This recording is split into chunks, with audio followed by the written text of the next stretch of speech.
for those that are not familiar with digital twins, what is it? What is digital twins, and why is it so useful? And why is it essentially the only technology that can solve a very specific type of problem? As you probably all know, there's something that makes supply chains, managing supply chains, making reliable commitments and making good decisions very, very tough. And it's called VUCA. What makes life complicated when you're making real life commitments and decisions is volatility, the V for VUCA. And that means that you're going to have variability in both demand and supply. Most existing IT systems require you to put in one number for demand, like a demand forecast per month, and one number for supply lead time. But in reality, the demand varies up and down, and the supply lead time can vary up and down. How does that impact my actual commitments that I've made and the decisions that I've made? It's very unclear if I cannot fully consider that. The second one is uncertainty.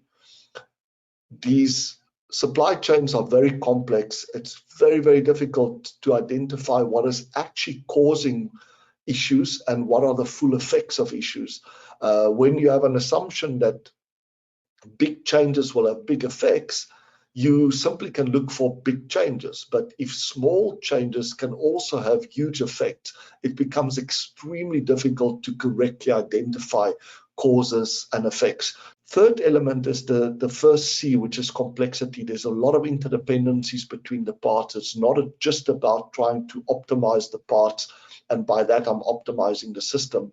Often the opposite is true, and I'll share with you some examples of that where you are trying to local optimize, and that's essentially coming at the expense of global optimization. So it's very, very difficult to fully consider all the interdependencies, etc. Most of the existing IT systems simply cannot do that. And then, of course, you have constraints. There's constraints around budget, around time, around resources, around compliance. And the last part that makes life very complicated when making commitments and good decisions is that there's ambiguity around competing objectives. We want to be effective and efficient and compliant. Well, depending on which one I'm using as my main goal or reward function, if I'm applying AI, could give me very different results. So the problem that we're facing is VUCA makes it very challenging to make reliable commitments and good global rather than local optimal decisions in real world environments. Unfortunately, traditional ERP systems and other decision support tools like Excel, etc., are simply not designed to fully consider VUCA conditions. And this often results in us either over or undercommitting or making decisions that optimize parts rather than optimizing the system. So local optima at the expense of global optima. The solution is to use the latest generation of digital twins, which allows you to more fully consider all the VUCA conditions when making commitments and decisions. And it achieves this by capitalizing on all the latest advancements in computing power, simulation modeling, best practices that have been developed over time, like theory of constraints, demand-driven MRP, also allows us to capitalize on human intuition as well as AI. So what makes digital twins today so unique and so much better than what we've had developed before? Our own offering called the Supply Chain Digital Twin is a fully self-configurable app.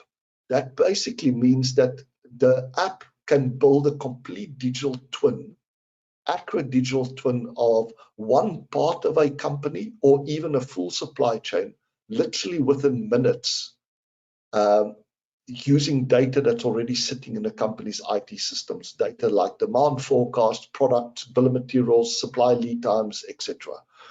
So literally 10, 20 years ago, it would take us 3 to 24 months to build accurate digital twins. Today, we can do it in a couple of seconds or a few minutes directly from the data. The second part that makes the modern digital twins like our supply chain digital twin unique is that it can be deployed in a number of different ways. The most popular way, which is how it was deployed with Microsoft and Tata, is to be deployed as a Java app that can be installed on any desktop or laptop and sitting behind a company's firewall. Alternatively, it can also be deployed as a web app.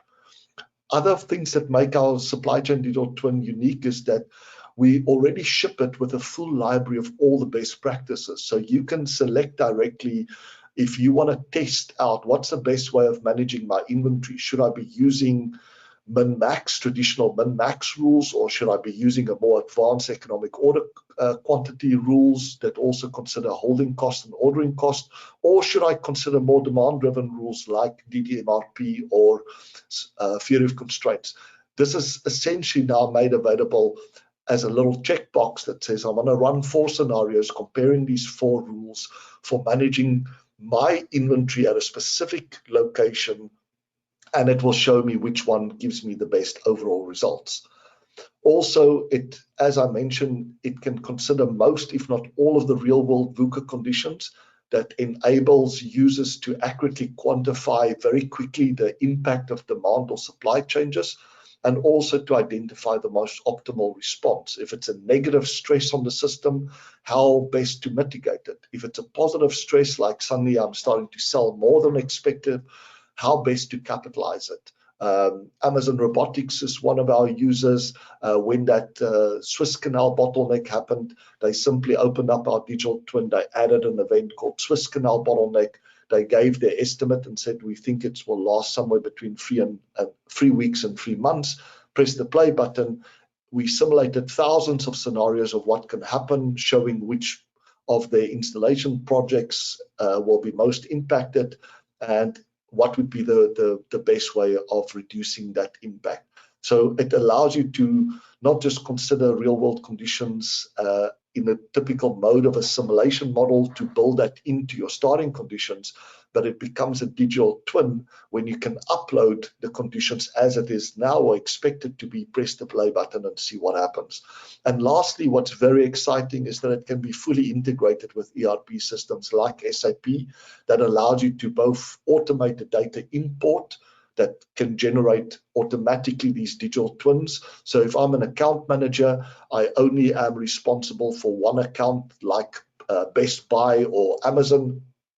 I can make a selection inside of SAP to say, this is the data I want to upload, all the products that I supply to this one customer, and it will instantly build a digital twin of that. Or maybe I'm in charge of a single product line like Xbox, and I want to simulate the launch of Xbox, trying out various strategies of how much inventory should I be pushing out into distributors and retailers compared to how much should I be holding back. As I'm reading in that data for the Xbox, it will instantly build a digital twin just of the Xbox.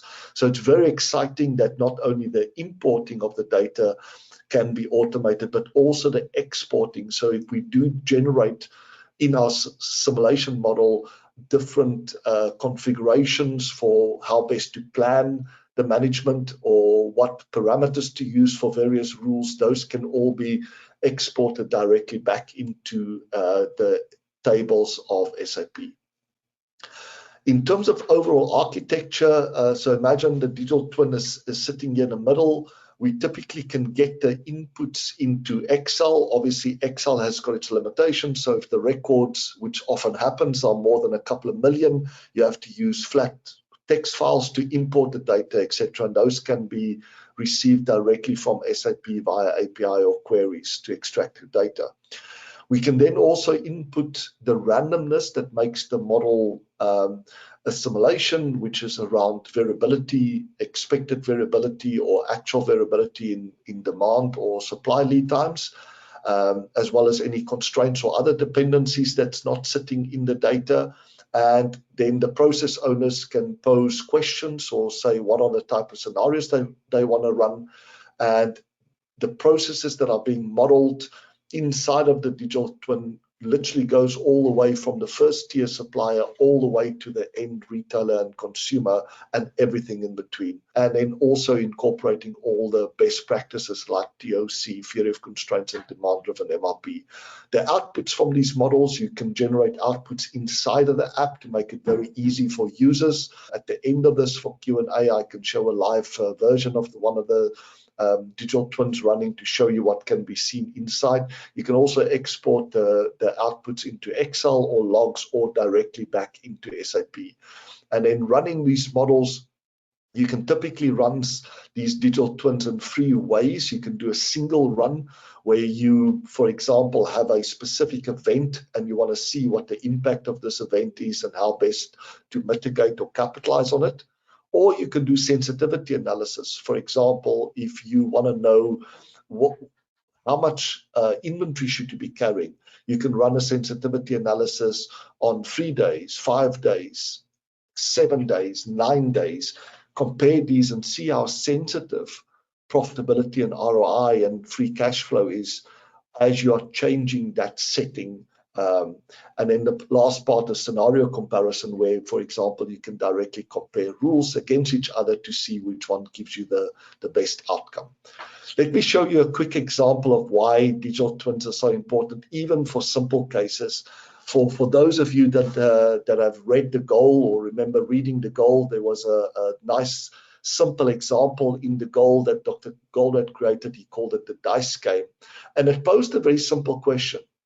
You have this simple factory. It's got 5 processes that are linked together through series. So process B can only work on materials that's received from process A, etc. Each of these processes can do 3.5 per day. How much do you expect this factory to produce after 100 days? Well, if they truly can produce each one of them 3.5 per day, you'd expect to get 350 out. Very simple, very easy to make commitments, very easy to make decisions. But the question is, what if we add real-world VUCA to it? We've added some variability now. So now the output of each process is determined by the throw of a dice. That's where the name dice game comes from. So on average, it can still produce 3.5 per day, but from day to day, it can vary with a uniform distribution between 1 and 6. How much do you think this factory will produce now in the 100 days? So we just added the variability part. Is it 350? Is it 300, 250, 200? Most people will be absolutely shocked to learn that you get about half out of what you got before. And part of the problem was there's no decoupling between these various processes. So if A produced only a 1, it doesn't help if B theoretically could have produced 6, it would only receive 1. So you're changing that beautiful uniform distribution into a very skewed distribution that is heavily biased towards the lower end. And this is something that happens quite commonly. What's very interesting about this example that I'm showing here, even though it looks deceivingly simple, it's one of the most complex systems because it not only has a constraint, but it has interactive constraints. Either by design or through debottlenecking, we've ended up balancing capacities. So the constraint is moving all the time, making it almost impossible to make any reliable commitments and to decide where to focus improvement on. So this is the first problem, is when you have variability, your ability to make reliable commitments using averages essentially decays towards 0. And the more interactive constraints you have, the more difficult it becomes. Now the question is, well, what if I did put in some buffers in between, inventory buffers, time buffers, etc.? I still have the same variability. How much could I produce now? Well, it does depend on the buffer size. So just adding a buffer of 1 in between there. So if A got a 4 and B had the potential of producing only 3, that 1 can go into the buffer of AB. Just adding a buffer size of 1 already increases your output from about 175 to 200. That's a big jump. Increasing your buffer to 5 will take it from 175 to around 275. After that, it's not increasing your buffer more than that to 6, 7, 8, 9, 10. Doesn't have that big of a difference. But now the next question is, well, what if we wanted to be able to commit to 300? What is the best way of doing that? And that's where the counterintuitive nature of complex systems come in, is that through our development and research and theory of constraints, the very counterintuitive solution is you can increase your output further by actually creating a bottleneck. For example, preventing process C from producing at 6, only running at between 1 and 5 per day. So the average reduces to 3 per day. We'll use the 3 per day to make our commitments. That's the bottleneck capacity using finite scheduling. So we're now committing to 300. But why would the system actually produce more? Well, A and B can still run at 3.5 per day. So it has enough catch-up capacity or surplus capacity to build up inventory in front of my bottleneck to ensure my bottleneck C is never starved. And because D and E can still run at 3.5 per day, which is faster than C, it can quickly clear away any inventory from buffer CD so that C is never blocked. And if your bottleneck is never starved or blocked, the system will produce what your bottleneck can produce, which will be around 3 per day, giving you a boost in throughput and reliability with a very counterintuitive solution. This can only be seen if you're using simulation models. There are no mathematical shortcut to be able to make these predictions and gain these insights. So even in the simple example, simulation modeling is highly valuable to gain insights. So that's just a simple case. Let me show you how to essentially build digital twins like the dice game, but for full global supply chain. So yeah, so this is one of our digital twins that we use to build digital twins, for example, for Ralph Lauren, Nike, and other retailers. So you can see the steps here at the top. So loading in the data, that's actually reading in that data directly from Excel or text files as an export from a system like SAP. Then being able to look at the data. Step 3 is setting up scenarios of what questions you want to answer. Actually, step 4, running the simulation, and then step 5, reviewing the outcomes and making your decision. So when I'm clicking here on loading up the data, as it did that in those few seconds, it's now built a digital twin for example, a store. I can select the type of store. Say we're doing one for a sportswear company like Nike. I'm reading in the data that shows me what their actual performance was last year. So that's some of the data that I read in. I also read in data that shows what the targeted performance is for next year.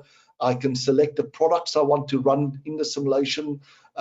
So this is, I've already pre-filled this small little store that I'm going to be simulating. I can read in all the images. If I click on one of these, it will show me the details of this, the selling price, purchase price, supply lead time, demand forecast, and all the parameters that have been calculated if I was using different rules for managing the inventory, including DDMRP. I then can move on to the next step. I can select what are the policies that I want to use as my scenarios that I want to compare against each other. And then I can run these scenarios, and I can run it in perfect world, which means that I want to see how the rule, for example, min-max or economic order quantity or TOC, works in a perfect world. So if there was no demand variability or supply lead time variability, how will it perform? And then how will it perform in a real world where there's forecast error and variability and lead times? And as I'm clicking running here, in the short time that you see going past, I'm simulating a full year of all the events that's happening in that supply chain. Customers walking into the store, buying products, consuming inventory out of the store, that triggering a replenishment orders up to manufacturers, the manufacturing waiting for capacity to arrive, producing that order and then shipping it out. So I can already see, I've read in their actuals for the same period, about 200% ROI that they had in the previous period. If they switched to min-max, they could have doubled that. You can see the actual rules that they were using at the moment is EOQ. That's why the EOQ results are very similar to the actuals, because that's the rules that they are currently using. But with theory of constraints, they could have increased their ROI from 200% to over 800%. So generating more net profit with much lower levels of inventory. But that's, of course, in perfect world. What will happen in real world? Yes, the performance does go down a little bit, but it's still an order of magnitude higher. And you can see, I can compare directly TOC with DDMRP as well. I can zoom into the financial side, and it will generate detailed profit and loss for all the products, or I can select a specific product and it will show me the financial performance for that single product. Most visually kind of descriptive is showing the inventory levels. So the red line was what the actual levels of inventory was that they had for a period. And then we re-simulated that with different rules with min-max. You can see even with min-max, they could have reduced inventories, but with TOC and DDMRP, they would have reduced it dramatically. And I can zoom into there, and you can see the difference, a 72% reduction in inventory. And at the same time, a 76% reduction in stock out days just by changing the rules. And I can see it for all products or select a specific product and see how that rule would have performed here. Here you can see in the past they placed big orders very infrequently, sometimes still running out of stock. So having that horrible combination where you both have lots of surpluses and you still have shortages. On this case, they could have reduced inventories by 86% by implementing fear-if constraints rules and reduced stock out days by over 100%. So that was just a quick demo to show you that's one of the other advances in digital twins, is that we can generate now these digital twins to look like apps, make it very intuitive for users to be able to use and engage and answer these type of questions. I hope that was helpful, just as a quick opportunity to see what's possible with today's technology now. Microsoft contacted me. They were trying to ensure that they can get value from their SAP system. They wanted to change the way that they manage their global supply chain for all their digital products. They call it DSE for digital supply chain. Whatever products they pushed into that supply chain, they wanted to be confident that it will produce those products with the highest level of reliability, the shortest lead time, and the lowest cost and inventory. It's a very complex supply chain. As you can see there, producing over 77 million units, 42,000 different SKUs, 390 different contract manufacturers, a very, very complex supply chain. And the question was, would it be possible to come up with one way, one set of rules for managing the supply chain implemented in one system, which is SAP? And that was the challenge that they gave us. They had a very, very tight deadline. We started the project in 1st of September. I met with the CTO, and he essentially said to me, listen, you have an hour to convince me that you can help us do that, and that with a simulation model, we can validate what's the best ways for deciding on order fulfillment strategies and for deciding what's the best way to manage inventories. If you can convince me, you have the rest of the day to convince my direct reports. And if you are successful in that, we'll start the implementation. I said, when did you want to go live with these new rules into SAP? And they said by mid-December. While we were 1st of September, I was hoping it would be mid-December the next year, but it was mid-December of the same year. So we had just over around 3 months to do this full project. This wouldn't have been possible without a digital twin to quickly validate what are the best rules to use, and then in parallel start implementing those rules into SAP. I have a quick video just of the CTO of Microsoft, Robert Meshew, sharing the results. What Robert shared was within the same financial year that we started the project, we increased service levels by over 5% of implementing the fear-if constraints-based rules that we validated first inside of our digital twin to make sure that these rules would be effective in reducing shortages and surpluses without increasing cost. And those rules were then implemented directly into SAP. Not only did the service levels go up by 5%, but they were able to reduce inventories by over $250 million and increase sales by about $100 million by reducing obsolescence and surplus inventory that was taking up space, also reducing the markdowns on those. How did we do the project? We started off with designing a full strategy and tactic tree that shows exactly all the changes that would be needed in how to decide the order fulfillment strategy, how to quote reliable lead times for assembling or bundling to order and making to order, how to ensure sufficient parts are in place for all the finished goods, components and raw materials that were being managed on a make-to-stock basis, how to control the release of this hybrid of various order fulfillment categories using simple traffic lights for buffer status to control WIP, how to achieve a single priority system throughout the supply chain, and also how to systematically improve flow by constantly monitoring what's causing further delays or causing stock outs, and then focusing your improvement efforts and investment on only those elements. So once a solution design were completed, we tested this solution design inside of the digital twin as a low-cost, low-risk way of doing essentially a virtual pilot of what the performance would be like if we change these rules, and we use their actual past performance as a baseline comparison. So this is what the digital twin looks like. You can see the map showing all the connections of their global supply chains, and this is what the results came out to be. The purple line is what the actual level of inventory was, the middle graph, the actual level of inventory was over that period. The blue graph is what it could have been had they had used the theory of constraints rules that we validated through the digital twin, and that was finally implemented into SAP. So you can see a substantial reduction in inventories.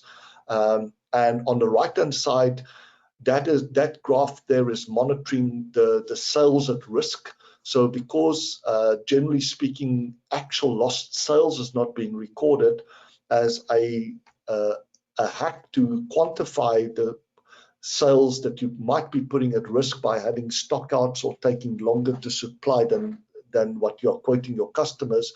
We're calculating what's the sales velocity when there is stock, and we multiply that by the number of stockout days to quantify the sales at risk. You can see the actuals was very high. It was $60 million per month that was sales at risk by stockouts. And with the theory of constraints rules, that has gone down to 0. So not only we are able to dramatically reduce the inventories, but at the same time completely eradicate sales at risk. The actual results that the CTO reported was very close, within a few percentage points of what our digital twin was predicting.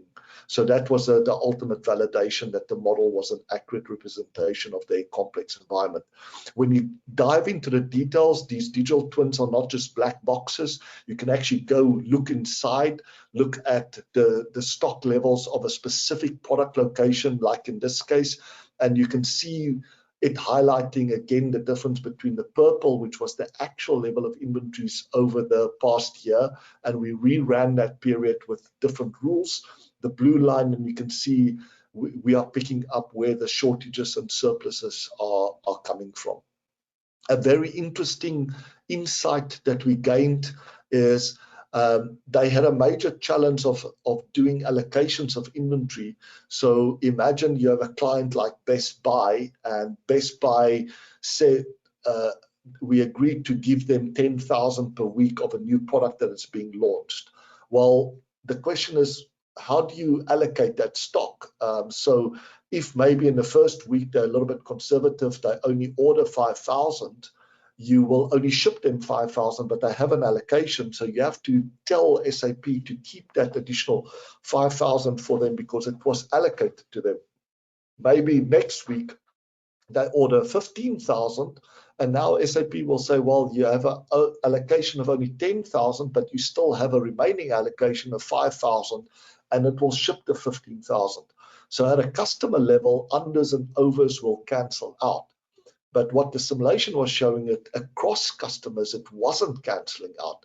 So if one customer constantly under orders, you are keeping stock for them. Another customer is over ordering, you short supplying them, not being able to utilize. So that was one of the first scenarios that we tested, which is to say, what if we don't allocate all the stock to customers, but we kept some portion of it centrally that we can dynamically allocate? And the difference was big in this case, an increase in sales of over 40 million just in that single product category sales up by 15% because by differently allocating the inventory, we could reduce avoidable shortages for those customers that were actually selling a lot. So this was just one of the scenarios that we modeled in the digital twin to understand and quantify the level of avoidable shortages and surpluses and how best to mitigate that. The second case study is Tata Steel. Tata Steel, when we started working with them, this was Tata Steel in UK. It was shortly after they had bought British Steel. It's a very complex company, Tata Steel, globally, established in 1907. First integrated private steel company, Asia's private steel company, more than 30 million tons per annum, very large, diversified operations, vertically integrated all the way from the iron ore mines and coal mines to actual retailing or distribution of the motor vehicles and other steel products. The British Steel, which was renamed Tata Steel UK, when we got involved, they were not in a good position. They had this perfect storm where the exchange rate was collapsing against them, squeezing out margins in the UK. At the same time, the recovery after the 2008 meltdown was much slower than expected and didn't fully recover. So they ended up with almost this L-shaped recovery, not a U-shaped recovery. And lastly, because of the financial pressures, they were losing almost £1 million per day. They literally didn't have time. They didn't have any budget, and there was no real ideas on how they were going to turn around British Steel and save it. And as a result, in June 2015, the board of Tata Steel made a decision to close the business. The only question was whether to do it pre-Christmas or post-Christmas. Well, there was a very courageous person inside of Tata Steel that believed, based on the results that they had seen with implementing theory of constraints inside of Tata Steel India, that it was still possible to turn around the company. He had developed a plan, whereas previously the Great Bull Capital, one of the companies that they were trying to sell British Steel to, said, not only are you losing money, you don't have management team that has any credible plans to ever make money. Why should anybody buy this company? That's why they were planning to close it.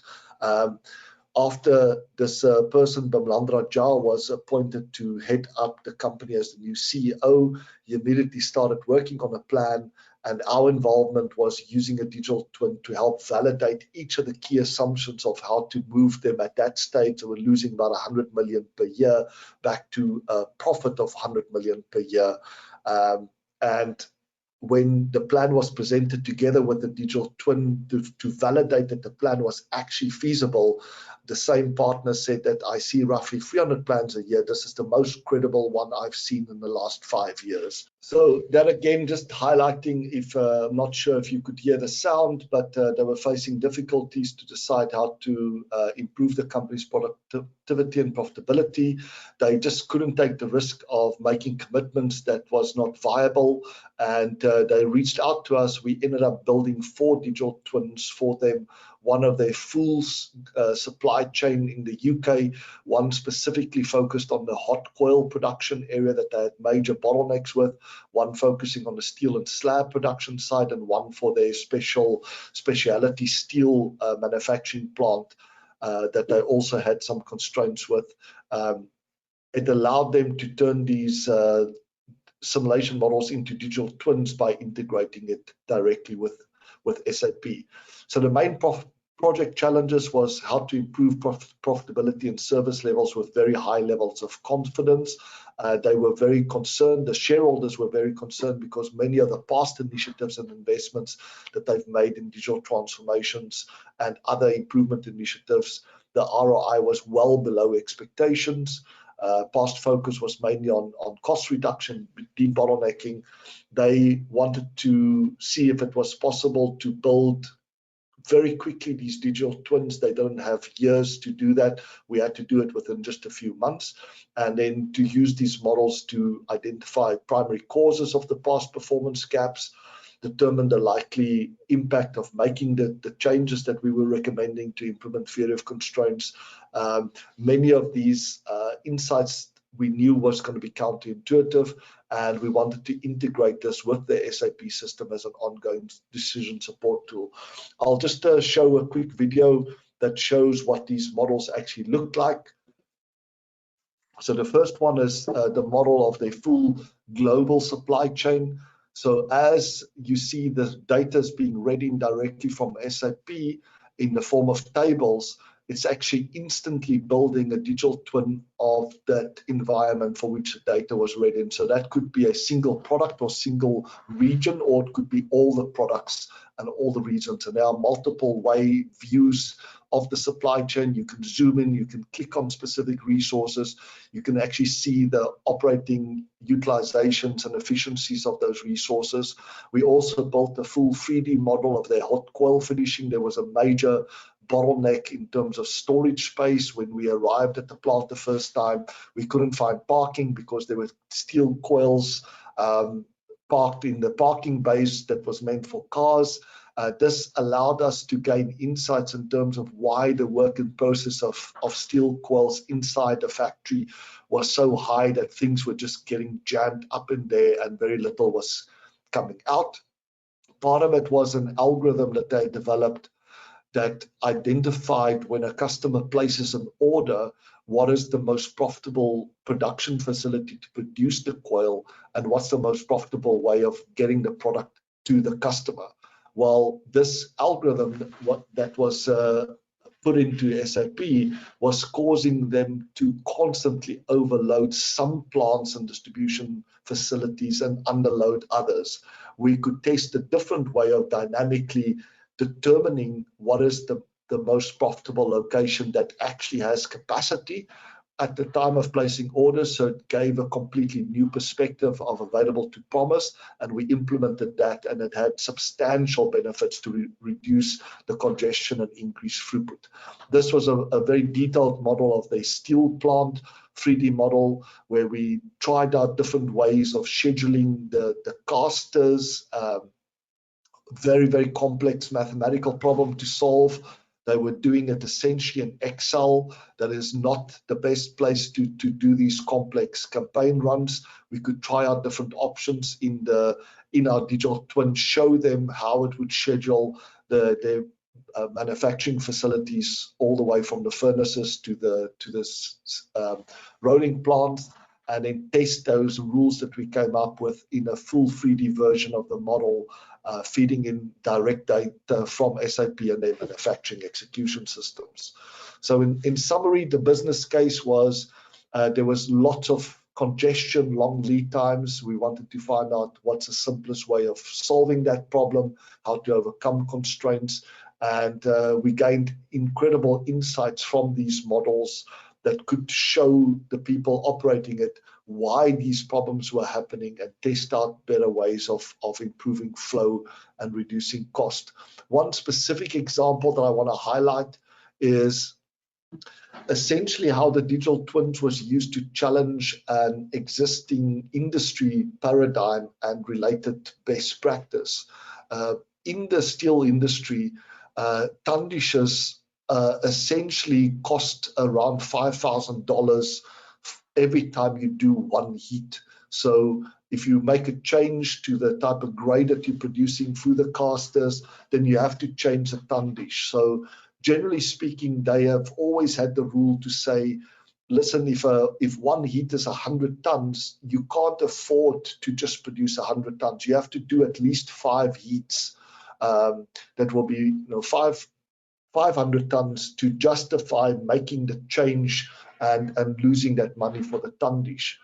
The problem was that if your customers only needed 100 and you are producing 500 tons, you are overproducing 400 tons. That consumes raw materials, that impacts your cash flows, it consumes capacity, not just at the caster, but all the way downstream as well. And we wanted to test, well, what would happen to cost per ton. How much will cost per ton actually increase if you allowed the system to just produce what is absolutely needed? And if it only needed one heat of 100 tons, then allow it to only produce one heat. And to their shock and pleasant surprise, actually, it showed that the cost per ton will actually go down by 3%, not up, resulting in a 9% increase in profitability.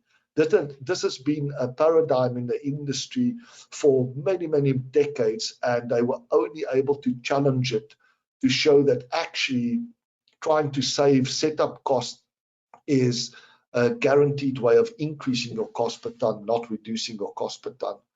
So just as a summary in terms of some of the key insights here, so going back to how do you bridge the gap in your digital transformation in terms of expected ROI deliveries. Unfortunately, most of the digital transformations have not yet delivered on the full potential that these digital transformations could have, and the digital twin is a fantastic way of being able to unlock additional value.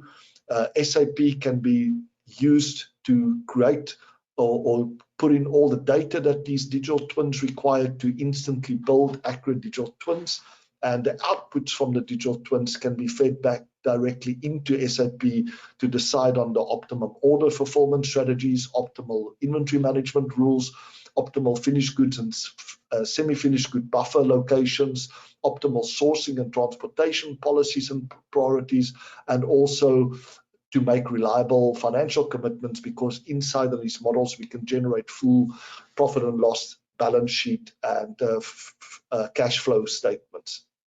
So in summary, key insights is that supply chain digital twins can overcome the limitation of not being able to fully consider all the VUCA conditions when making strategic and tactical decisions at every level. That dice game shows you that even at a simple level, if we are using averages to make predictions, we will always get it wrong. We just don't know in which direction. Are we over or under committing? The digital twins can also help you to directly compare the performance of any rule in full compliance mode to see what's the best rules to use for planning or execution or ongoing improvement by product location. It can be used to quickly enhance or test the impact of actually fully automating human decision making, something that many companies are very nervous about. They just don't know what will happen. This way you can test it before going live. Also, it has a very important synergy with AI. AI to train needs a lot of data. Often the data is either biased or is inaccurate or simply not there. So the data sets that you need for AI to train, and this digital twins can actually generate that data, very large set of data, much more representative, and do it very quickly. And if AI comes up with different ways, for example, for doing demand forecasting or managing inventories, you can actually stress test these AI generated rules in your digital twin and compare it with simple heuristics like min-max or more advanced rules like theory of constraints or demand-driven MRP. We actually had a case recently where a company had spent tens of millions of dollars using AI to learn how to better manage their complex operations. And we showed them that if they had gone live with those rules, it would have given them worse performance than their current simple rules that they were using at the moment. The digital twins can be used for supporting decision making at all levels, from designing full supply chain networks of where to put in distribution centers and retailers, all the way to very detailed granular level execution decisions. And lastly, you can use it in real time or for long-term constraint and buffer analysis and constraint-based scheduling and optimization. Maybe just something else to mention is that supply chain digital twins, as I mentioned, we've been building them for many decades, but because of the time involved, they were simply so costly. They were typically a few $100,000, sometimes millions of dollars to build. So really only very large companies like the Microsofts and Tatas could afford to have digital twins of their business process or even their full supply chain. What we were able to do with building digital twins now directly from the data sitting in systems, IT systems like SAP, is it's possible to offer these digital twins on a SaaS basis for as little as a few $1,000s a month. So it's made it much more accessible also now to small and medium-sized businesses. Dr. Alan Bernard, thank you so much for that presentation. We really appreciate you making the time to chat to all of us today at SC Tech 23. Thank you. You're very welcome. And maybe just a last point on the AI side, what's very, very exciting is we're already working, collaborating with a few partners. Imagine building ChatGPT directly into a digital twin and being able to, as a supply chain manager or VP, being able to communicate in simple English directly with your digital twin and say, we've run multiple scenarios. I'm curious to know, why did we have a stock out in this area? Why were we stuck with a lot of stock? And in plain English, you can then communicate directly with a digital twin, and it will use AI to go and find the answer and come and present it in a format that's very easy for you to understand. So that's the next level that we are already working on. Very, very exciting about the potential of combining digital twins with generative AI. So that's it from my side. I hope that was valuable. Like I mentioned, we have done many other implementations. These are just two case studies that we have the approval because we have presented them in the public domain to share it today. Thank you so much for the opportunity to present it. And I've included my email. It's alan@goldredresearchlabs.com. If they have any further questions, they're absolutely welcome. Open it up for any questions that you might have.